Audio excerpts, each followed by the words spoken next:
Bonsoir à toutes et tous. C'est un plaisir de se retrouver ici au Peer-to-Peer Festival. Déjà l'année dernière, on avait apprécié ces rencontres. C'est- ça-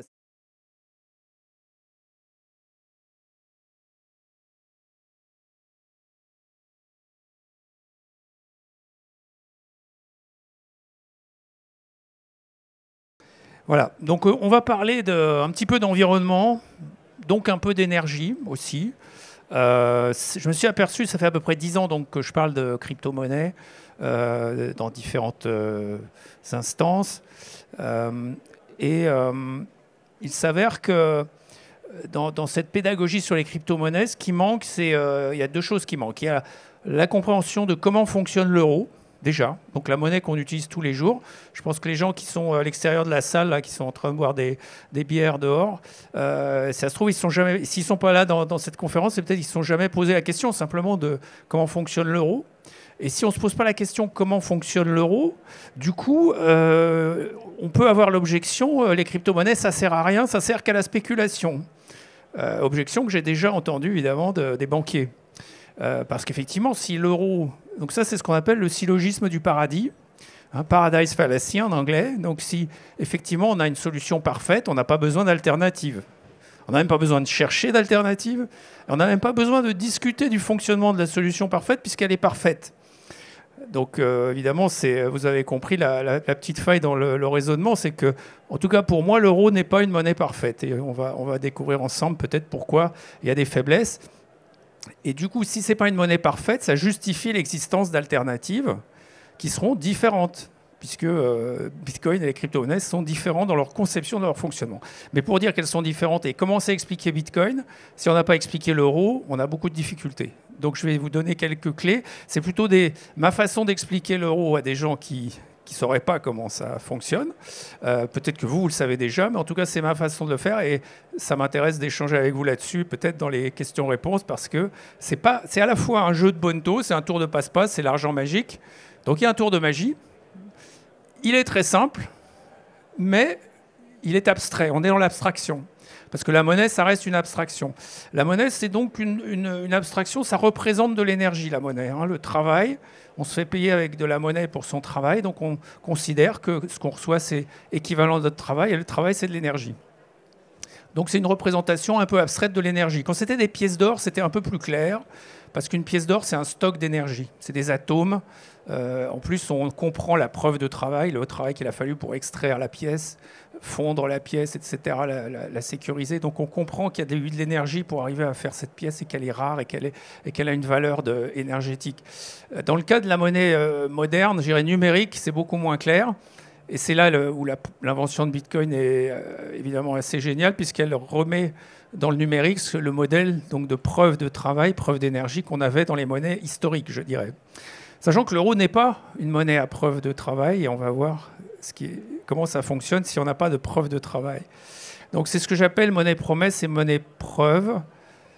Monnaie promesse, ça va être l'euro, donc par exemple, puisque dans le cas de l'euro, on a une promesse de travail, c'est l'énergie qu'on fournit au moment de la création de la monnaie qui se fait par un crédit. Quand vous allez voir un banquier pour avoir un crédit, mettons pour acheter une voiture, mettons que vous allez emprunter 10 000 euros, vous allez rembourser sur 4 ans, et ben vous allez promettre votre travail pendant 4 ans pour rembourser le banquier. Et c'est ce processus-là de création monétaire, parce qu'on va voir que ça correspond à une création monétaire, qui fait qu'en fait le banquier tokenise votre énergie, une partie de votre énergie, parce qu'il va considérer que vous ne pouvez pas donner toute votre énergie, évidemment, à cette création monétaire, une partie, donc en gros un tiers, peut-être, hein, c'est votre capacité, ce qu'on appelle la capacité d'entêtement, c'est la proportion de votre énergie que le banquier s'autorise à monétiser. D'accord ? Alors comment ça se passe? C'est là où c'est le jeu de bonneto, donc je vais vous le faire à vitesse rapide, enfin à vitesse normale. Après, vous pouvez vous le rejouer à vitesse lente. Je mettrai les slides aux organisateurs. C'est très simple, mais c'est un peu dans le domaine de l'abstrait, donc pour certaines personnes, c'est plus difficile. En tout cas, je n'ai pas trouvé de façon plus simple de l'expliquer. Et encore une fois, ça m'intéresse d'avoir votre retour là-dessus. Donc comment ça se passe? Vous allez voir la banque. La banque, elle a un bilan. Hein, ça s'appelle, on parle souvent, vous allez entendre parler du bilan des banques centrales, par exemple, dans les discussions économiques dans les grands médias. On vous parle de la taille du bilan des banques centrales. J'y reviendrai après la démonstration. Donc elle a un bilan. Un bilan, c'est un tableau avec une colonne active, une colonne passive. Et Bob, il a une comptabilité. Lui, il n'a pas de bilan. Ce n'est pas une entreprise, c'est un particulier, c'est vous et moi. On n'a pas un bilan comme une entreprise, mais on fait nos comptes. Donc on a une colonne active, une colonne passive. Si pas sur papier, au moins dans notre tête, on l'a.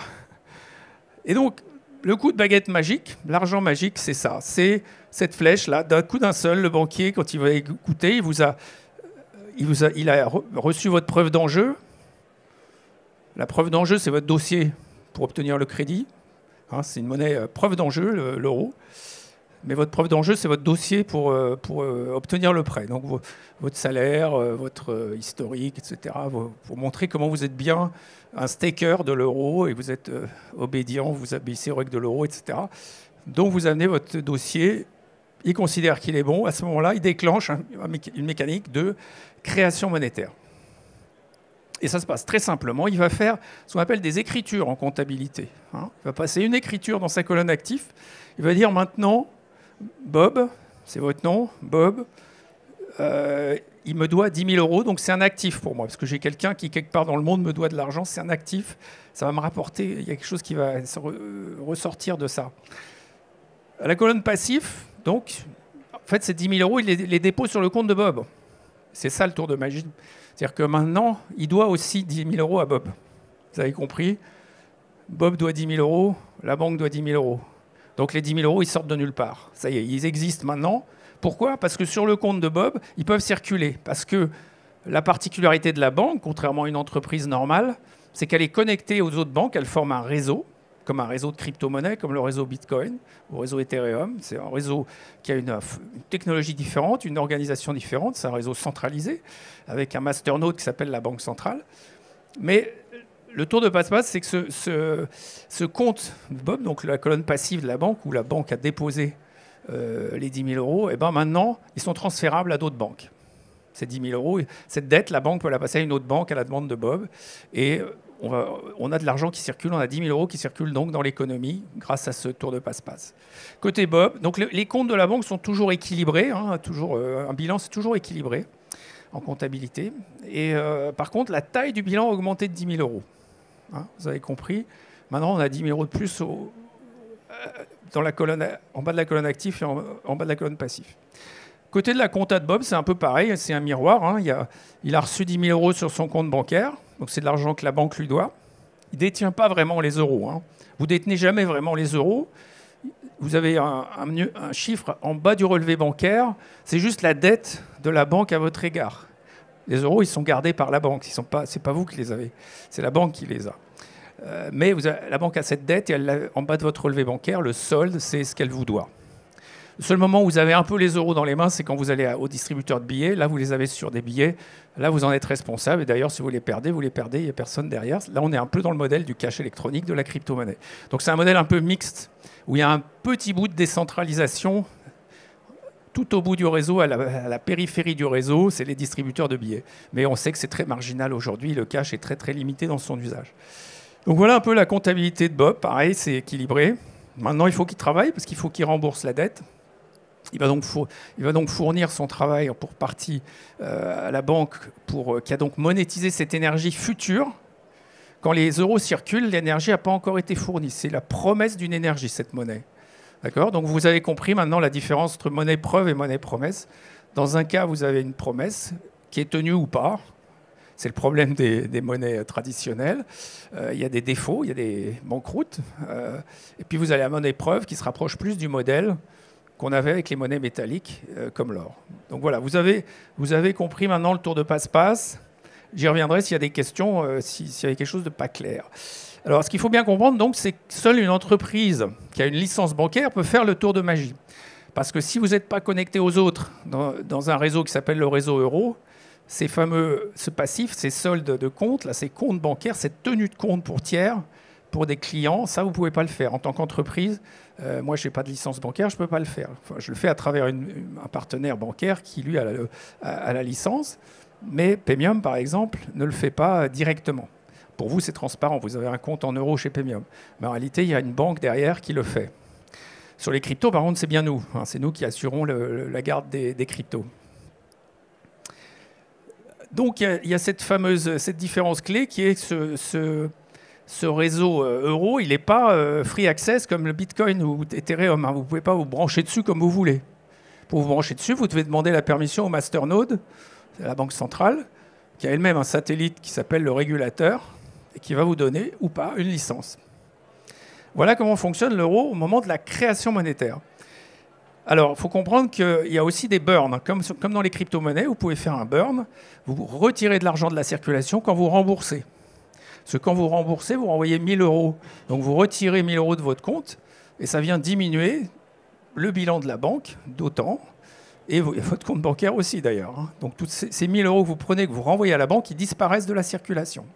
D'accord ? Ça, c'est important aussi de le comprendre. Donc, vous avez une masse qui théoriquement devrait être stable. Les crédits et les remboursements, s'ils s'équilibrent, vous auriez une masse monétaire à peu près stable. Sauf qu'en pratique, la nature humaine est comme ça, on aime bien faire des promesses. Donc une fois que vous avez la possibilité de créer de l'argent comme ça, évidemment, c'est ce qu'on appelle la planche à billets, vous vous en privez pas, et vous le faites massivement, et c'est ce qu'on observe historiquement, la monnaie, la masse monétaire, elle augmente comme ça, puisque c'est facile de la créer du coup. Donc c'est ce qu'on appelle l'inflation de la masse monétaire, qui est traduite après dans vos infos, dans les grands médias. On vous explique l'inflation comme si c'était l'inflation des prix. Mais en fait, avant l'inflation des prix, il y a l'inflation de la masse monétaire. Et entre les deux, il y a un processus qui s'appelle la formation des prix. La formation des prix, c'est un processus clé dans l'économie qui est méconnu, mais qui est essentiel. Si les prix ne sont pas formés correctement, on va fabriquer des trucs qui ne servent à rien. Ça a été le problème de l'ex-URSS. C'est une économie planifiée où il y avait des gens à Moscou qui décidaient des prix d'à peu près tous les biens et services. Et on a vu les résultats que ça donnait.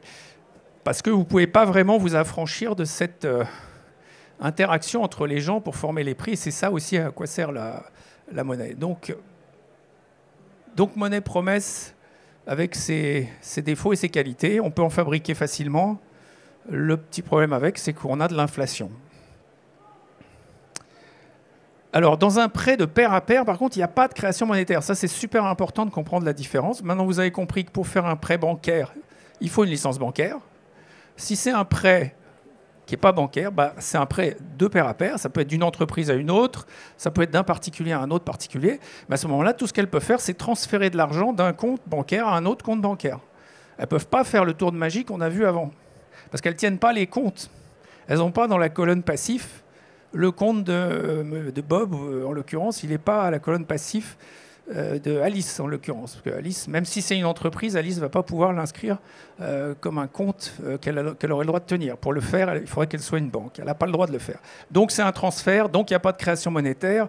Et c'est toute la différence entre un prêt de pair à pair et un prêt bancaire. Donc ça, c'est super important de le comprendre aussi. Voilà, donc ça, vous avez compris comment fonctionne l'euro. C'est une monnaie à preuve d'enjeu, le dossier d'endettement, et c'est une monnaie promesse. Bitcoin, c'est l'opposé du spectre. C'est une monnaie preuve, et donc il n'y a pas de promesse. Et c'est à preuve, quelle preuve? C'est une preuve de travail, preuve d'énergie. Donc on est vraiment à l'opposé du spectre. Donc l'énergie, c'est important de comprendre comment elle fonctionne. Et ce soir, je ne vais pas vous faire un cours. C'est pas mon but. C'est plutôt d'échanger sur la pédagogie autour des crypto-monnaies. En fait, mon but ce soir, c'est qu'on trouve ensemble comment expliquer tout ça aux gens qui sont à l'extérieur de cette salle. Parce que vous, je considère que vous êtes déjà dans les cryptos du simple fait que vous êtes à cette conférence ce soir. Mais vous êtes amené sûrement à interagir avec des gens qui vous disent plein de choses, notamment preuve d'enjeu, c'est plus écologique que preuve de travail. J'ai entendu ça tellement de fois que je suis obligé de le répéter. J'espère qu'à la fin de cette conférence, vous aurez compris que ce n'est pas forcément le cas. Mais en tout cas, on peut s'intéresser au fonctionnement de l'énergie. C'est super important pour la monnaie et pour l'écologie. Donc c'est deux sujets juste essentiels, aussi bien dans la vie quotidienne que dans vos choix, je dirais, politiques et philosophiques. Donc je vous invite, si vous ne l'avez pas fait, allez-y, étudiez l'énergie, comment elle fonctionne, les trois principes. Comme pour la monnaie, c'est très enrichissant, je dirais. Et ça éclaire tellement de choses après. Donc, comment dire, l'énergie, donc je l'ai dit, c'est ce qui se passe dans une transaction économique, c'est un transfert d'énergie. Donc la monnaie sert en tant que représentation de l'énergie à faciliter ces transferts, qui sont toujours des transferts d'énergie. On fournit son travail à quelqu'un d'autre, on fournit un produit fini. Peut-être si on est un fabricant, un produit fini, c'est un stock d'énergie en fait. C'est à la fois l'énergie qu'il a fallu pour le fabriquer, c'est à la fois les atomes qui constituent l'objet, qui eux-mêmes sont de l'énergie, et c'est l'énergie future que l'objet va permettre d'économiser. Donc de toute façon, on est toujours en économie dans des transferts d'énergie, que ce soit des énergies passées ou des énergies futures. L'énergie n'a pas d'existence à l'instant présent, elle est fugitive, elle n'existe que sous forme de flux ou alors d'un stock, mais dans un stock, il est figé, il n'est pas dans l'instant, il est figé.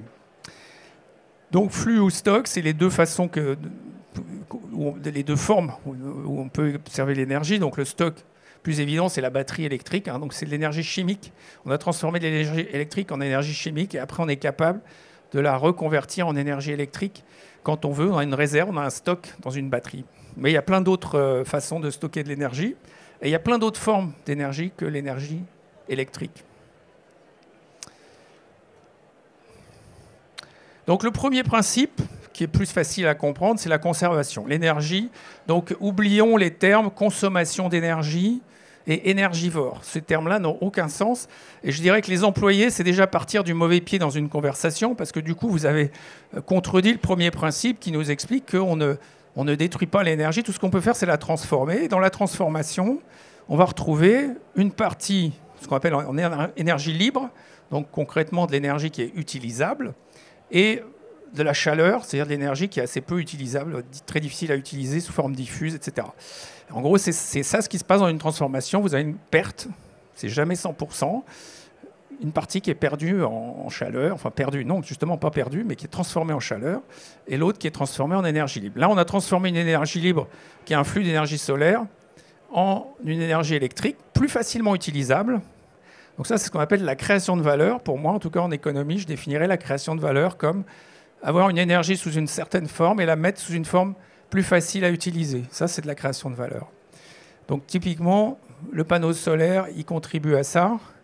Ce n'est pas entièrement décarboné, puisque au milieu, il y a un device, il y a un objet qui s'appelle le panneau solaire, qui, lui, a une empreinte carbone extrêmement négative. Et une empreinte, je dirais, environnementale extrêmement négative. Il a fallu creuser, sortir du silicium, qui a une extraction extrêmement polluante. Donc le panneau solaire n'est pas du tout vert, green. Ce n'est pas une technologie propre, le solaire. Et je pourrais vous parler de l'éolien de la même façon. Mais, donc il n'y a pas d'énergie propre ou sale, il y a juste des compromis pour essayer d'avoir de l'énergie là où on peut, parce qu'on en a besoin. Voilà, donc je ne vais pas m'étendre plus, parce que je voudrais laisser de la place à l'interaction et aux questions. Donc sur l'objection, donc c'est la preuve de travail ne serait pas écologique. Évidemment non, c'est même pas une fake news, c'est une contre-vérité. Alors pourquoi? Parce que alors déjà ça consomme moins que l'or. Bitcoin en gros est déjà beaucoup moins dévastateur pour l'environnement que le minage de l'or, parce qu'un petit container de minage derrière une centrale hydraulique, c'est évidemment plus propre qu'une mine à ciel ouvert pour extraire de l'or, ou une rivière d'Amazonie qui est polluée par le mercure parce qu'il y a de l'orpaillage dedans. Donc le minage de l'or est extrêmement polluant. Donc si les gens, d'ailleurs les banquiers centraux, étaient tellement préoccupés par l'écologie, comme ils ont l'air de penser que Bitcoin c'est un tel problème pour l'écologie, curieusement ils ne nous ont jamais parlé de l'empreinte écologique de l'or, alors qu'ils en ont des kilos, voire des tonnes dans leur coffre. C'est bizarre. Des gens qui sont tellement vertueux, tellement soucieux du futur de la planète, curieusement, ils ne s'intéressent pas à ce qu'ils ont à la cave, l'or. Donc déjà, si on passait juste de l'or à Bitcoin, on fait déjà un gain pour l'environnement. D'accord ? En tant que réserve de valeur, réserve d'énergie, un Bitcoin, c'est effectivement beaucoup plus propre que l'or. Et ça, il faut quand même le noter au passage. Mais ce n'est pas ça qui rend Bitcoin intéressant. Ça contribue à le rendre intéressant sous l'angle écologique, puisque moi-même, je suis un écologiste convaincu, vous l'avez sans doute compris à ce stade. La vraie raison, c'est qu'en fait, Bitcoin favorise les énergies renouvelables. Et c'est très simple à comprendre. Parce que le protocole Bitcoin, il dit aux mineurs, essayez de trouver l'énergie la moins chère la source d'énergie électrique la moins chère pour produire vos bitcoins, puisqu'après vous les revendez le bitcoin au prix du marché. Donc la seule différence entre les mineurs, c'est le coût. Et le coût, c'est la facture d'électricité. Donc le job des mineurs aujourd'hui, j'en connais pas mal, des entreprises donc, qui font du minage. Leur job, c'est de s'assurer des contrats de fourniture d'électricité les moins chers possibles. D'accord ? Donc ils font des gens qui voyagent beaucoup, ils vont chercher en Afrique, en Asie centrale, des contrats d'électricité pas chers. Et ces contrats d'électricité pas chers, l'électricité la moins chère, par définition, je dirais, c'est un surplus. Si vous avez un surplus, c'est ce que vous allez brader. Vous allez être forcément moins cher que quelqu'un qui peut vendre au prix du marché, là où il y a une demande forte.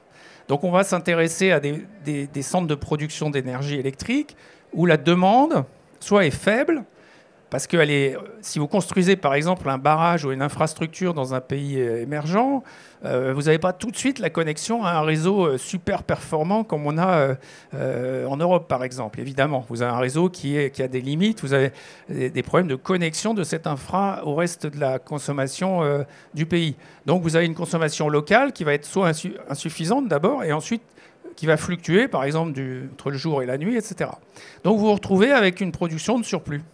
Et aujourd'hui, s'il n'y avait pas Bitcoin, ces surplus, vous les laissez passer, vous n'en profitez pas, vous ne pouvez rien en faire. Parce qu'il n'y a personne pour les acheter.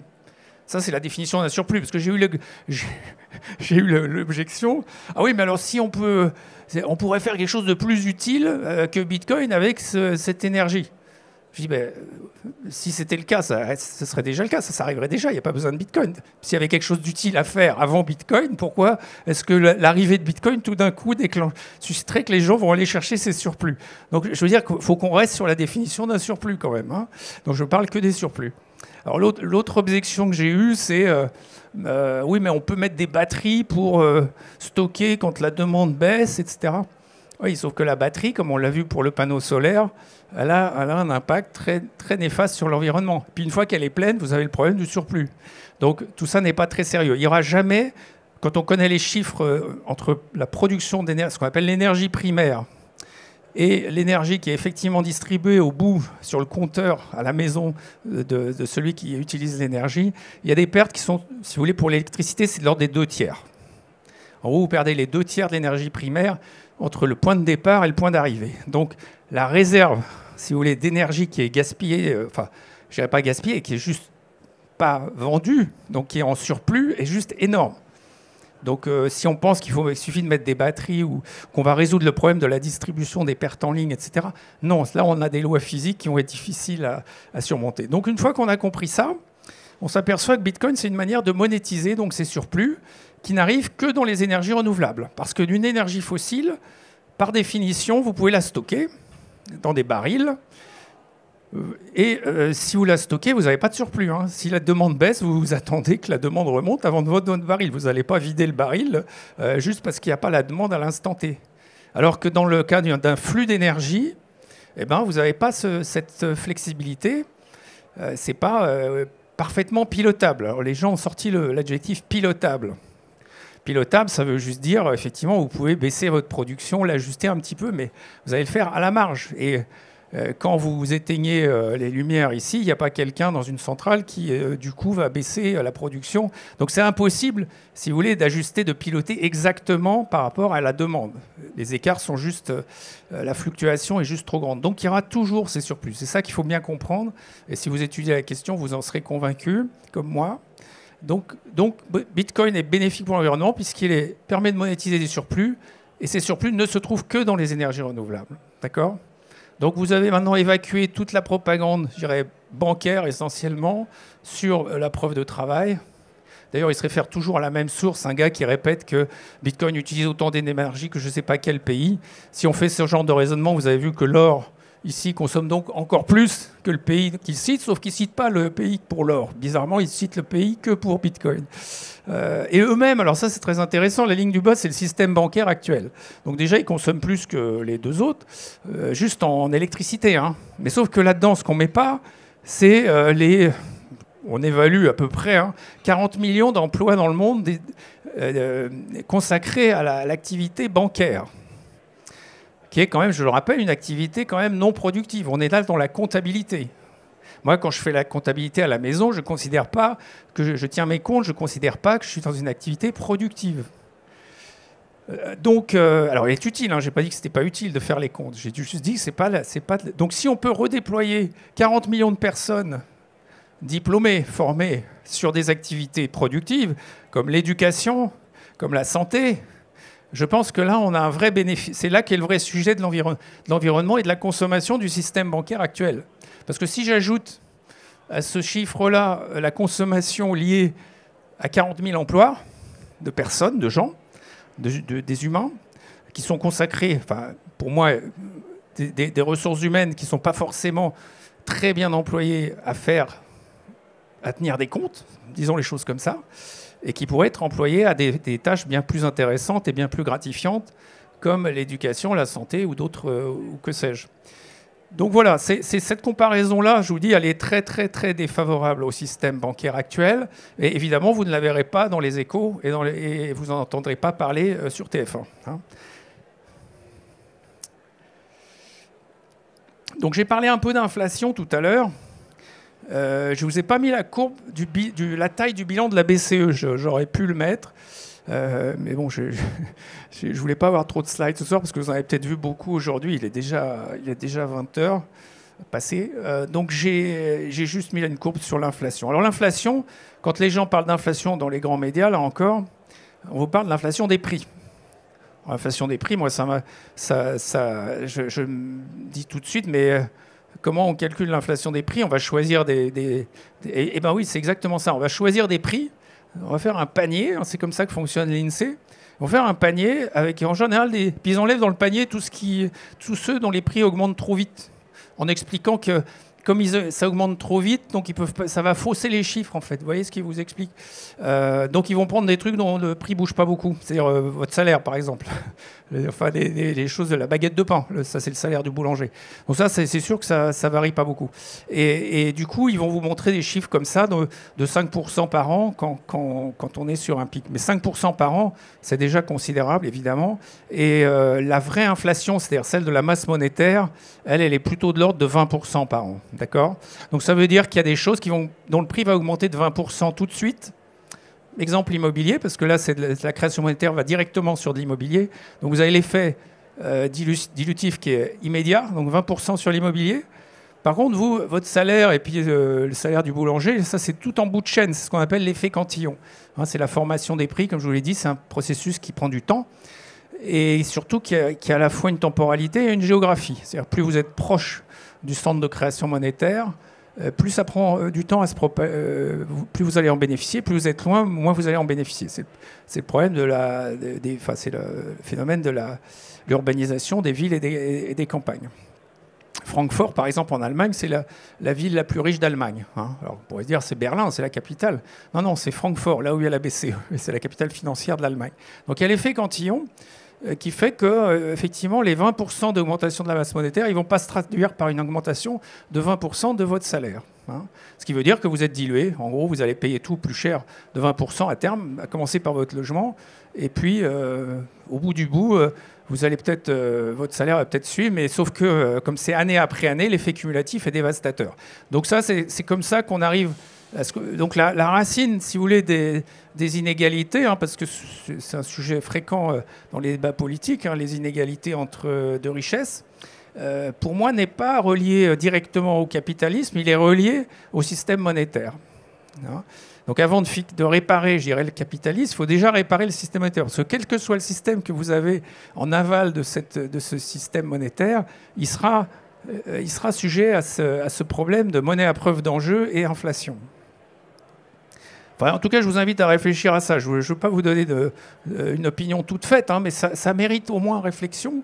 Et je suis toujours surpris que le sujet monétaire soit toujours évacué au profit d'un débat, je dirais, entre collectivisme ou capitalisme, qui me paraît, les deux ayant prouvé leurs limites face à un système monétaire justement monopolistique et donc un mécanisme de formation des prix qui est faussé. Dans le cas des dans le cas des pays libéraux, je dirais, on a ce que je viens de décrire. Et dans l'ex-URSS, on avait les problèmes où on essaie de s'affranchir justement d'une formation des prix par le marché. On retombe sur d'autres problèmes qui sont peut-être encore pires. Donc c'est pas ça le problème. Le problème, c'est que si vous n'avez pas des monnaies multiples pour la formation des prix, s'il n'y a pas cette dynamique, je dirais, de système d'information, je dirais presque, eh bien, et c'est ça qu'amènent les crypto-monnaies pour moi. C'est une mécanique de formation des prix qui soit optimale, qui soit plus faussée par ce monopole, hein, parce qu'aujourd'hui c'est un monopole. La monnaie promesse, l'euro, c'est un monopole, et les crypto-monnaies sont encore qualifiées de non-monnaie par les banquiers centraux, hein, je le rappelle. Voilà, donc bon, vous l'avez peut-être entendu, effectivement, la pédagogie finit par payer, hein, donc il y a effectivement de plus en plus de pays qui se disent mais après tout, on n'a pas de monnaie nationale, on utilise le dollar américain. Après tout, puisqu'on n'a pas la souveraineté sur la monnaie, pourquoi pas utiliser Bitcoin, puisque c'est décentralisé. Au moins, il n'y aura pas un État derrière Bitcoin. Donc, ça a été le raisonnement du Salvador. Et je pense qu'il y a pas mal de pays africains qui sont en train de faire le même raisonnement en ce moment. En ce moment, on parle pas mal de Centrafrique. Et je pense que c'est un phénomène qui va effectivement se propager. Effectivement, on parle beaucoup de souveraineté sur la monnaie, mais je ne vois pas trop où est la souveraineté, puisque les banques... je dirais, sont sur les réseaux monétaires, un peu ce que sont les GAFAM sur le web. Hein. Donc je ne vois pas trop comment on va retrouver la souveraineté de cette façon. La souveraineté, on la retrouve par la décentralisation. C'est une souveraineté citoyenne et non plus étatique. Mais à ma connaissance, l'État est fait par et pour des citoyens. Donc je ne vois pas de contradiction entre souveraineté citoyenne et souveraineté étatique. Ceux qui voient une contradiction, c'est qu'ils sont très très proches de l'État, on va dire, hein. C'est-à-dire qu'ils sont dans la caste effectivement des hauts fonctionnaires et des dirigeants, mais au niveau du citoyen, je pense que sa souveraineté, elle est largement plus grande sur une monnaie comme Bitcoin que sur l'euro, qui, je rappelle, est gérée par des gens non élus. Voilà, donc, qui ont même comme mandat, dans le mandat de la Banque Centrale Européenne, il y a l'indépendance vis-à-vis des États. Donc on ne peut pas me dire à la fois la monnaie est sous le contrôle des États et la BCE est indépendante des États. Il y a une contradiction là que je n'ai pas compris. Il faudra qu'on m'explique un jour. Enfin, si quelqu'un dans la salle a la réponse à cette question, comment cette contradiction peut être résolue, moi je ne l'ai pas. Je pense qu'on cherche juste à nous enfumer. Pour finir, je crois que c'est mon dernier slide. La tokenisation de l'économie, c'est peut-être la façon dont les crypto-monnaies vont arriver effectivement. C'est-à-dire que les NFT, tout ça, ça permet de faire venir des tas de gens dans l'écosystème qui restaient un peu loin de ces enjeux tant que c'était sur le monétaire. Alors, à mon avis, c'est le même sujet, mais c'est pas grave. Tous les chemins sont bons tant que ça correspond à une montée en compétences, une éducation des citoyens pour s'approprier le numérique sur des systèmes décentralisés. Toutes ces chaînes-là sont... en tout cas, prétendent être décentralisées. Comme l'a expliqué Gilles avant moi, là, la décentralisation d'Ethereum, d'Algorand est très très relative, très très discutable. Hein. En général, derrière chacune de ces chaînes, il y a une grosse boîte qui vaut plusieurs milliards en bourse et qui gère, donc dans le cas d'Ethereum, c'est Consensys. Dans le cas d'Algorand, je ne sais plus laquelle. Enfin, il y a toujours une grosse boîte qui Tezos, il y a une fondation Tezos. Donc tout ça c'est très centralisé. Mais ça a le mérite de faire de la pédagogie sur la cryptographie, sur les systèmes décentralisés. Parce que du coup, on parle de décentralisation. Rien que parler du sujet, ça permet de faire monter les gens en compétences. Donc c'est très appréciable. Comme je l'ai dit tout à l'heure, si on commence à parler... En fait, ce qui gêne le plus, je pense, l'establishment bancaire, c'est le fait qu'on parle du fonctionnement de la monnaie avec les crypto-monnaies. C'est pour ça qu'ils mettent tellement d'énergie à nous expliquer que ce n'est pas de la monnaie, pour pas qu'on en parle, qu'on ramène pas l'euro dans la discussion. Moi, à chaque fois, évidemment, je suis taquin, je dis que l'euro est une crypto-monnaie. Je dis que l'euro est un stablecoin à preuve d'enjeu. Mais évidemment, c'est un peu... c'est parce que je suis taquin. Voilà, bah écoutez, c'était tout pour mes slides ce soir et je serais ravi d'échanger avec vous si vous avez encore un peu de temps avant le dîner.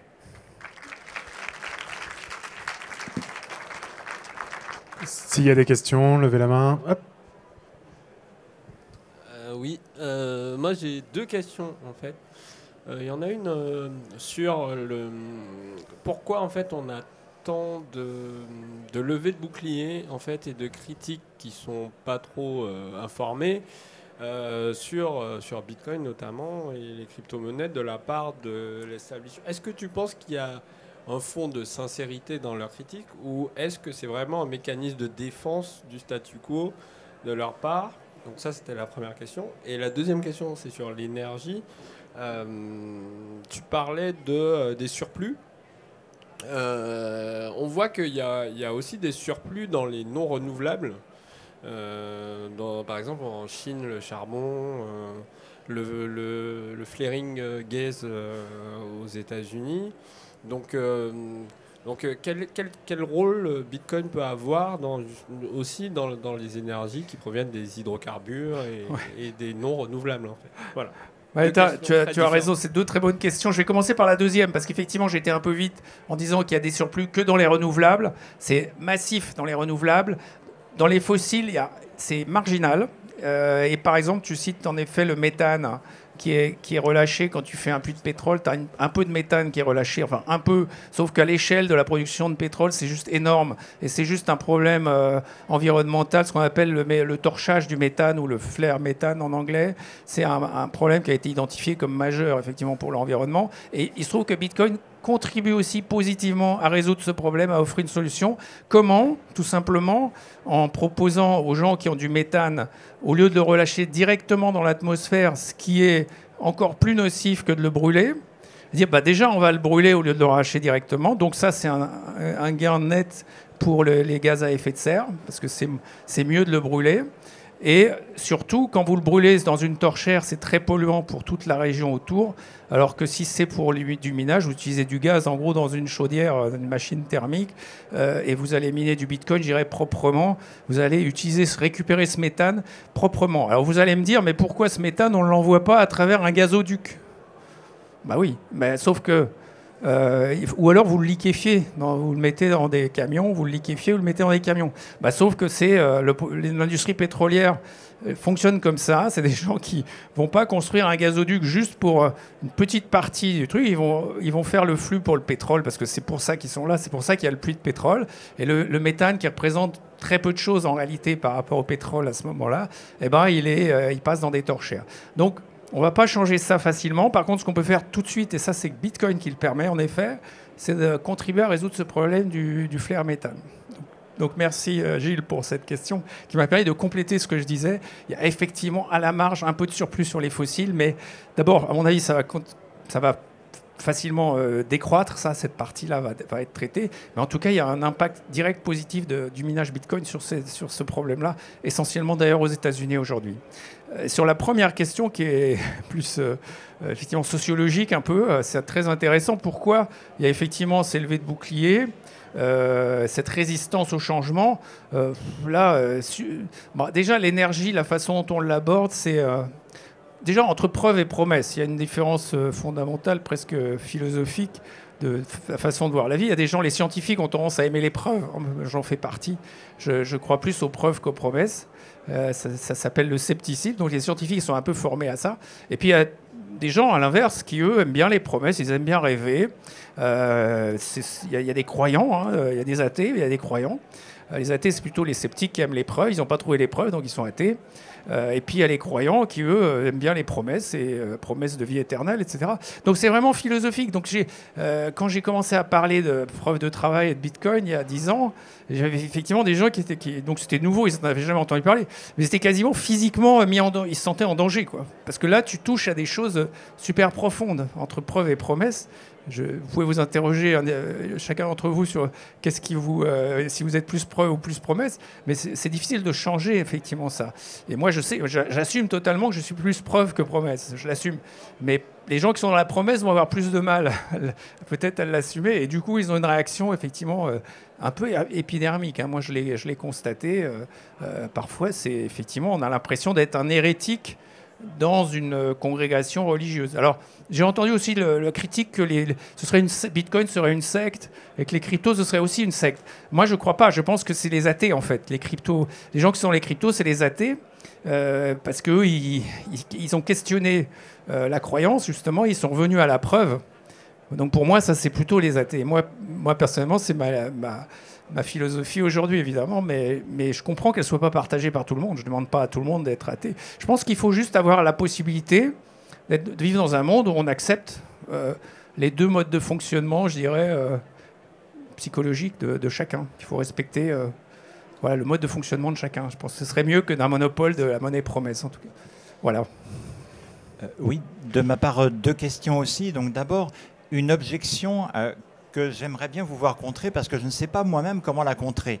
Vous avez comparé les consommations énergétiques annuelles, donc par exemple Bitcoin qui est 2 fois moins que l'or, mais si j'essaie de réfléchir et de me projeter, les 21 millions de Bitcoin au final étant de plus en plus utilisés, on s'attend, je pense beaucoup dans cette salle, à ce qu'ils prennent de la valeur avec le temps, ce qui veut dire que le minage pourra dépenser davantage d'argent, pourra donc acheter des meilleures machines plus puissantes, etc.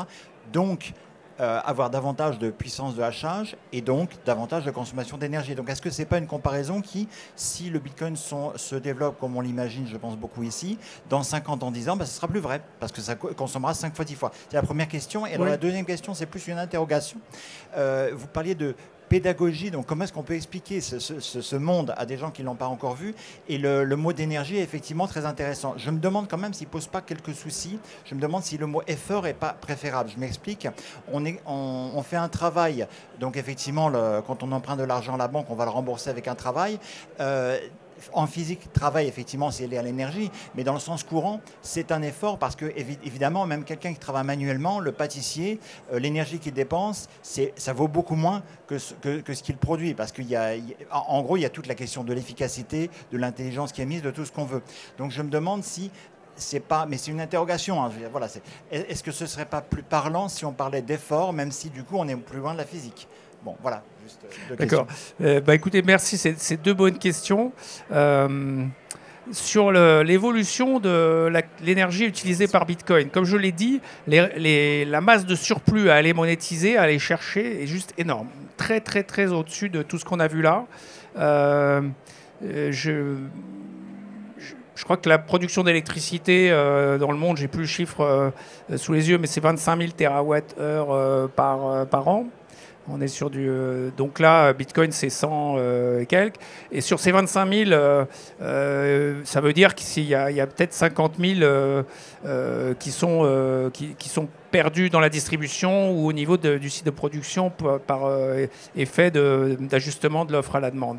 Donc la réserve est juste considérable. Donc même si ça triple, même si vous multipliez par 10, vous arrivez à 1000 terawatts, on sera ce sera encore l'épaisseur du trait par rapport à la production d'électricité et au surplus surtout d'électricité renouvelable. Parce que les renouvelables vont être amenés du coup à se développer aussi. Hein, parce que effectivement, si vous prenez la photographie des renouvelables aujourd'hui, si Bitcoin permet de financer plus facilement des infras d'énergie renouvelable, on peut penser aussi que les surplus vont aussi augmenter. Hein, parce que si vous décentralisez, plus on va décentraliser, plus on aura de surplus.